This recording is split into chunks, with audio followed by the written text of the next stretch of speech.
Bismillahirrahmanirrahim. Assalamualaikum warahmatullahi wabarakatuh. Perkenalkan, nama saya Rizka Puput Andriani.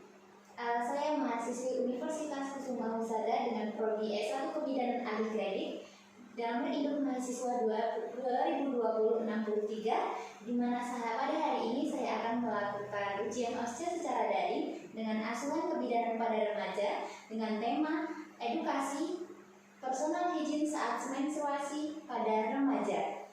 Untuk edukasi tersebut kita membutuhkan beberapa alat yang kita siapkan adalah buku dan alat tulis. Kemudian kita melakukan verifikasi order, di mana untuk memastikan alat-alat sudah lengkap, ya di sini sudah ada buku, kemudian ada pulpen atau alat tulis, dan ada leaflet untuk edukasi pada remaja. Dan tahap selanjutnya adalah tahap orientasi. Baik, silakan masuk. Saya terlebih dahulu ya. Silakan duduk. Baik, dengan Mbak Dina ya. Ya, Mbak Dina. Baik. Untuk di sini perkenalkan, nama saya Bidan Rizka. Saya sebagai petugas pada pagi hari ini, di mana Mbak Dina untuk datang ke PMB dengan keluhan apa? Saya mau konsultasi tentang ini kan saya ahli haid juga, kemudian di bagian lipatan sini itu ada merah-merah. Baik. Berarti di sini nanti saya akan menjelaskan tentang personal hygiene saat menstruasi pada remaja dengan keluhannya. Ada keluhannya enggak? Iya, di sini ada bekas luka Gatal-gatal ya, gatal-gatal di bagian genital dan di lipatan paha ya. Baik, saya ulangi lagi untuk memastikan identitasnya ya Mbak ya. Dengan Mbak Dina, umur berapa?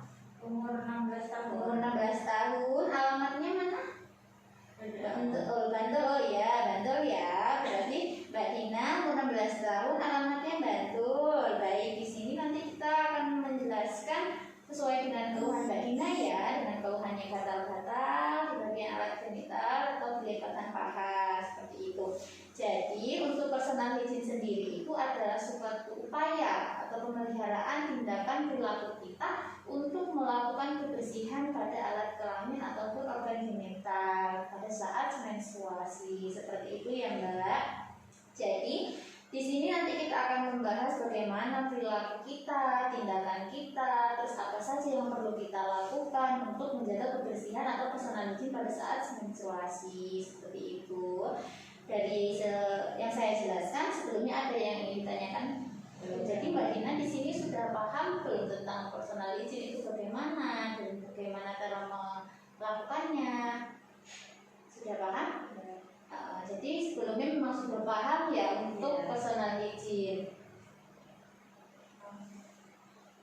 Di sini nanti kita akan belajar bersama ya tentang personal hygiene saat menstruasi pada remaja. Nah di sini Mbak Lutfi sudah tahu belum tentang personal hygiene atau kebersihan pada saat menstruasi pada remaja? Ya, hanya membersihkan diri. Gitu ya. Berarti saya jelaskan ya Mbak Lutfi ya, dimana untuk personal hygiene sendiri suatu perilaku atau upaya kita menjaga kebersihan kita untuk meningkatkan kesehatan tubuh kita pada saat menstruasi, terutama pada daerah kewanitaan pada saat menstruasi. Begitu ya Mbak Lutfi. Jadi kita upaya atau perilaku untuk meningkatkan kebersihan seperti itu pada saat menstruasi. Nah kemudian itu ada beberapa faktor ini yang mempengaruhi tentang menstruasi saat personal hygiene pada saat menstruasi. Nah untuk faktor-faktornya itu ada 7. Faktor-faktor yang pertama itu yaitu citra tubuh atau penampilan kita. Itu bagaimana kita dari penampilan, ketika penampilan kita terlihat anggun, bersih, otomatis cara personal hygiene atau menjaga kebersihannya pasti juga bersih gitu nih. Nah kemudian yang kedua itu adalah praktek sosial. Praktek sosial itu dimana lingkungan kita, dimana kebiasaan dari kecil. Kebiasaan dari kecil kalau misalkan anak itu mandiri untuk menjaga kebersihannya, otomatis nanti ketika dewasa pada saat menstruasi dia akan menjaga kebersihannya dengan baik. Tapi ketika anak itu dimanja, otomatis pada saat menstruasi ada beberapa tahap untuk belajar bagaimana personal hygiene pada saat menstruasi, begitu ya. Kemudian yang ketiga itu tingkat ekonomi. Untuk tingkat ekonomi, ketika ada uang dan tidak ada uang pasti beda. Dimana untuk personal hygiene sendiri membutuhkan banyak alat seperti sabun, sampo, kemudian alat-alat yang lainnya. Tapi ketika ekonominya juga rendah, ya otomatis ada beberapa hal yang tidak mungkin untuk tercukupi dalam kebersihannya. Seperti itu ya. Kemudian yang keempat itu bagaimana kita untuk pengetahuan kita tentang personal hygiene itu apa. Kalau misalkan dia paham tentang personal hygiene itu pada saat menstruasi, dia akan otomatis akan baik untuk kebersihannya. Tapi ketika dia tidak mengetahui bagaimana cara menjaga kebersihannya, otomatis di situ akan terhambat atau ada faktor-faktor yang kurang bersih dalam kebersihan saat menstruasi, seperti itu. Kemudian untuk faktor selanjutnya itu adalah budaya sekitar. Ketika budaya satu dan yang lainnya otomatis berbeda. Ketika budaya A dengan kebiasaan yang seperti itu mungkin tidak dicuci atau tidak dibersihkan secara bersih seluruhan, seperti itu. Jadi budaya itu menjadi faktor bagaimana untuk kelangsungan remaja ke depannya gitu. Jadi kalau misalkan remaja tersebut dari budaya kan sudah bersih sejak dia tahu budaya tersebut, otomatis untuk kedepannya dia untuk menjaga personal hygiene pada saat remaja pasti bersih, seperti itu ya. Untuk selanjutnya yaitu kebiasaan seseorang. Nah, di mana kebiasaan seseorang ini menjadi salah satu faktor juga. Kalau misalkan dia terbiasa dengan lingkungan yang kotor seperti itu, otomatis untuk kebersihannya pada saat menstruasi juga berkurang. Jadi ketika memang dia selalu menjaga kebersihannya dalam setiap hari ketika saat menstruasi, otomatis remaja tersebut akan menjaga kebersihan seperti itu ya. Nah, jadi faktor yang terakhir yaitu adalah kondisi fisik. Ketika kondisi fisik yang tercukupi untuk melakukan kebersihan pada saat menstruasi atau personal hygiene pada saat menstruasi, kemungkinan kebersihan akan terpenuhi. Tapi ketika kondisi fisik tidak mencukupi untuk melakukan personal hygiene, mungkin untuk kebersihan atau personal hygiene akan terhambat, itu ya Mbak. Jadi ada 7. Yang pertama yaitu dari citra atau penampilan, kemudian yang kedua dari tingkat ekonomi, kemudian juga dari grafik sosialnya, kemudian juga pengetahuan tentang menstruasi, kemudian kebiasaan seseorang, kebudayaan, kemudian yang terakhir adalah kondisi fisik. Baik, selanjutnya akan saya jelaskan tentang indikator untuk personal hygiene ya Mbak ya. Untuk indikator sendiri itu yang pertama dari perawatan kulit dan wajah. Untuk perawatan kulit dan wajah ini sangat-sangat sensitif, di mana memang kulit ini kan kita sangat sensitif terutama pada wajah dan muka. Jadi ketika untuk personal hygiene jika tidak efektif, maka pasti ada permasalahan yang timbul seperti jerawat atau dan lainnya, seperti itu ya Mbak ya. Dan yang selanjutnya itu adalah bagian kebersihan rambut. Untuk rambut sendiri ketika kita tidak menjaga kebersihannya mungkin akan timbul mikroorganisme ataupun ketombe, seperti itu. Maka dari itu kita harus melakukan seperti keramas, menggunakan sampo, kemudian 2 hari sekali, seperti itu. Dan kemudian kita kebersihan tubuh dan bagian organ genital. Untuk kebersihan tubuh sendiri, ketika memang kita berpakaian yang nyaman, yang meresap keringat, kemudian juga bagian organ genital itu dibersihkan. Untuk bulu-bulu yang bagian lambung jangan dicabut, karena ketika nanti menggunakan alat cabut itu bisa menimbulkan lubang, dan lubang tersebut bisa ditumbuhi jamur ataupun bakteri. Jadi cukup dicukur saja, jadi tidak menimbulkan iritasi pada kulit, gitu ya Mbak ya. Kemudian untuk kebersihan tubuh itu yang saya jelaskan tadi. Dan organ genital yang selanjutnya kebersihan pakaian. Pakaian yang kita gunakan itu sangat penting, bagaimana kita dalam kegiatan sehari-hari. Kemudian seperti dari celana dalam, menggunakan bahan yang enak dipakai, kemudian mudah menyerap keringat, seperti itu. Dan juga sering mengganti kelembapan di bagian kewanitaannya, kemudian tetap terjaga kebersihannya. Yang terakhir, menggunakan pembalut. Nah, untuk menggunakan pembalut ini, pilihlah pembalut yang bersih, tidak berwarna, tidak mengandung bahan kimia.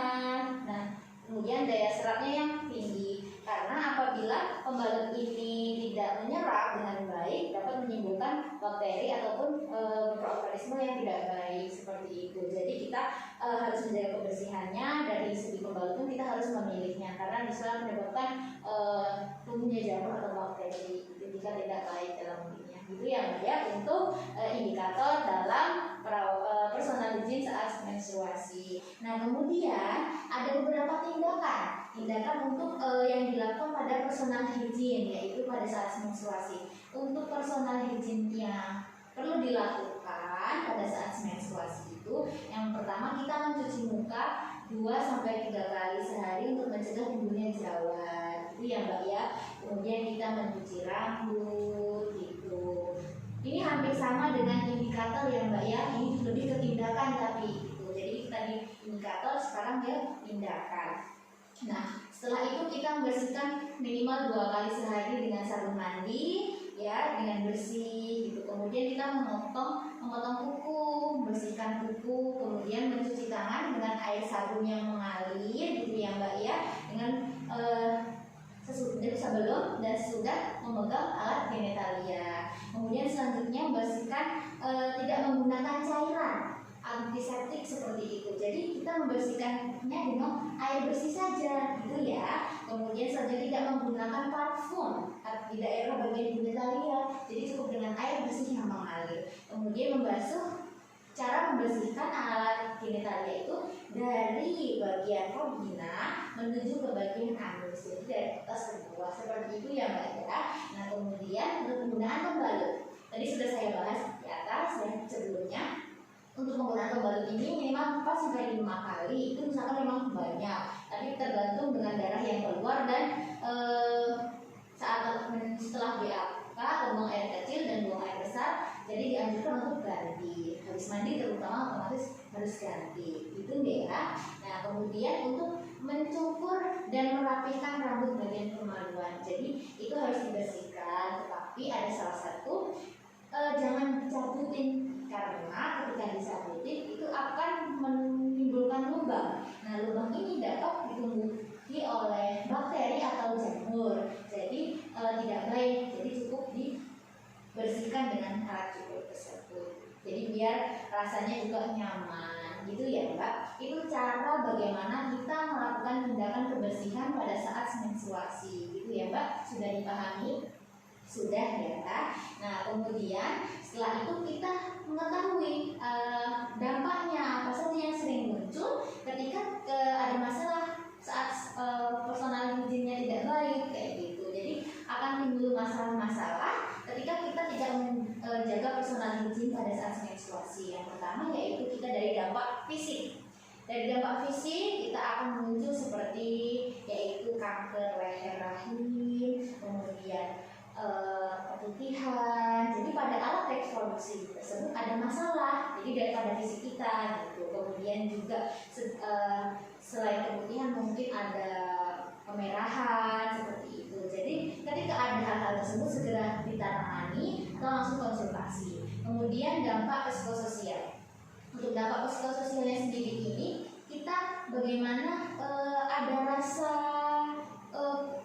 rasa bagaimana kurang nyaman, jadi rasa tidak nyaman, kemudian juga ada perubahan ketenangan diri, seperti itu. Maka dari itu kita harus menjaga personal hygiene pada saat menstruasi, karena ada 2 dampak pada fisik, kemudian dari psikososial kita, gitu ya. Nanti kalau misalkan ada dampak tersebut pada Mbak ataupun teman-teman Mbak di remaja seperti itu, harus segera ditangani atau konsultasi, gitu ya Mbak. Tadi ada berapa dampak Mbak? Ada 2. Apa saja? Dampak fisik dan dampak psikososial. Iya, betul sekali, gitu ya Mbak ya. Nah, jika tadi ada indikator, salah satu indikatornya indikator cara dalam personal hygiene pada saat menstruasi remaja